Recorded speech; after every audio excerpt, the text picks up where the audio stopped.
So welcome back guys. अगर आप new bike लेने का प्लान कर रहे हो तो क्या क्या चीज़ें आपको ध्यान में रखनी है जो बहुत इंपॉर्टेंट है और आप मिस कर देते हो, जिसकी वजह से आपको लॉस भी हो सकता है और आगे चल के आपको अपना डिसीजन गलत भी लग सकता है। देखिए, सबसे पहला पॉइंट है कि आप टेस्ट राइड नहीं लेते हो। सबसे पहले आपको टेस्ट राइड लेना है, लंबा टेस्ट राइड लेना है, कम से कम हाफ एन आवर का टेस्ट राइड लेना है, 40 मिनट्स का टेस्ट राइड लेना है। अगर कोई डीलर आपको बोलता है कि नहीं भाई, मैं सिर्फ 5 मिनट का टेस्ट राइड दूंगा, 10 मिनट का टेस्ट राइड दूंगा, यहाँ से जाकर के एक रूट फिक्स है, वहाँ से आप गाड़ी घुमा करके ले आइए, तो ऐसे टेस्ट राइड नहीं होता। आपको लंबा टेस्ट राइड लेना है। डीलर को आपको बोलना है कि मुझे कम से कम 20 मिनट का टेस्ट राइड मुझे लेना है, मुझे ऑफ रोडिंग का टेस्ट करना है, मुझे हाईवे टेस्ट करना है, मुझे सिटी टेस्ट करना है, मुझे ट्रैफिक में बाइक चलानी है। सब कुछ करने के बाद मैं अगर सेटिस्फाई हो जाऊंगा उसके बाद ही मैं बाइक बुक करूंगा, अदरवाइज मैं बाइक बुक नहीं करूंगा।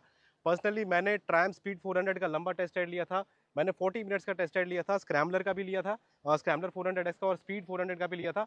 और दोनों बाइक्स में से मैंने स्पीड 400 डिसाइड किया था क्योंकि मुझे मेरी मर्जी के हिसाब से टेस्ट राइड मिल गया था। दूसरी चीज आपको चेक करनी है एक्स शोरूम प्राइस, कंपनी के वेबसाइट पे कितना एक्स शोरूम प्राइस है और डीलर आपको क्या शो कर रहा है। देखिए, पर्सनली मैंने ये बहुत सारे शोरूम्स में देखा है कि डीलर का जो एक्स शोरूम प्राइस होता है वो अलग होता है और कंपनी की वेबसाइट पे एक्स शोरूम प्राइस कम होता है। ठीक है, तो एक्स शोरूम प्राइस में बहुत सारे चेंजेस होते रहते हैं, कंपनी प्राइस रिड्यूस करते रहती है। स्पेशली ये जीएसटी के बाद 350 सीसी के नीचे की बाइक्स का प्राइस रिड्यूस हो गया, लेकिन डीलर आपको वही वाला प्राइस बता देता है और आप देखते भी नहीं हो। ठीक है, तो आपको देखना है, कंपनी का वेबसाइट चेक करना है। अगर आपको थोड़ा सा भी डाउट लगे, आप डीलर को बोलो कि कंपनी की वेबसाइट पे जो एक्स शोरूम प्राइस है ना, उसी एक्स शोरूम प्राइस पे मैं बाइक लूंगा, अदरवाइज नहीं लूंगा। तीसरी सबसे बड़ी गलती ये होती है कि ऑन रोड प्राइस आप बुकिंग की टाइम डिसाइड नहीं करते हो। ठीक है, आप डिस्कस नहीं करते हो ऑन रोड प्राइस कितना होने वाला है।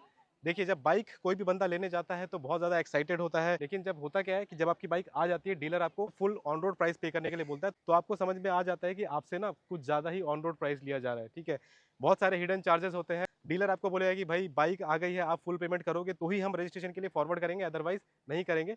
तो आपको अपनी बाइक लेने की जल्दी रहती है, तो इस जल्दी में ना बहुत सारे लोग ऑन रोड प्राइस पे कर देते हैं। तो इससे आपको बचना कैसे है, बुकिंग के टाइम ही आपको सब कुछ डिस्कस कर लेना है कि मैं सिर्फ एक्स शोरूम प्राइस दूंगा, इंश्योरेंस का प्राइस दूंगा, आरटीओ का चार्जेस दूंगा, रजिस्ट्रेशन का चार्ज दूंगा, that's it. On road price आप डिसाइड कर लीजिए, उसके बाद ही आप बुकिंग अमाउंट पे करिए। एंड गाइज, आजकल मैं तीसरा सबसे इंपॉर्टेंट पॉइंट देख रहा हूँ कि डीलर्स ना आपको ये बोलेगा कि बाइक अभी लॉन्च नहीं हुई है, शोरूम्स में लॉन्च नहीं हुई है, without taking any test ride वो आपको कन्विंस कर लेते हैं कि आप बुकिंग कर दो और उसके बाद आप बाइक की डिलीवरी ले लो बाद में। बट आपको ये चीज ध्यान में रखनी है कि अगर बाइक लॉन्च हो चुकी है, कंपनी का लॉन्च इवेंट ऑलरेडी हो चुका है, सारे इन्फ्लुएंसर ने वीडियो बना दिए हैं, कंपनी ने इन्फ्लुएंसर्स को बुला करके वीडियो बनवा लिए हैं, कंपनी ने बाइक्स इन्फ्लुएंसर को दे दी है और 2-2 महीने से इन्फ्लुएंसर्स बाइक लेके घूम रहे हैं, वीडियोस बना रहे हैं, सब कुछ कर रहे हैं, लेकिन आप तक बाइक नहीं पहुंच रही है। तो आपको अपना ब्रेन यूज करना है कि ऐसा क्यों हो रहा है, कंपनी आपको बाइक क्यों प्रोवाइड नहीं कर रही है। कंपनी अगर अच्छी बाइक निकालेगी, बाइक में अगर कुछ प्रॉब्लम नहीं होगी, तो डेफिनेटली कंपनी को बिल्कुल भी हेजिटेशन नहीं होनी चाहिए कस्टमर को बाइक प्रोवाइड करने के लिए। सो गाइज, इन सब पॉइंट्स के अलावा आपको भी कोई इंपॉर्टेंट पॉइंट पता है तो आप कमेंट सेक्शन में बता सकते हो, और आपके हिसाब से सबसे ज्यादा वैलिड पॉइंट कौन सा है आप वो भी कमेंट सेक्शन में बता सकते हो। वीडियो पसंद आए तो लाइक करें मेरा वीडियो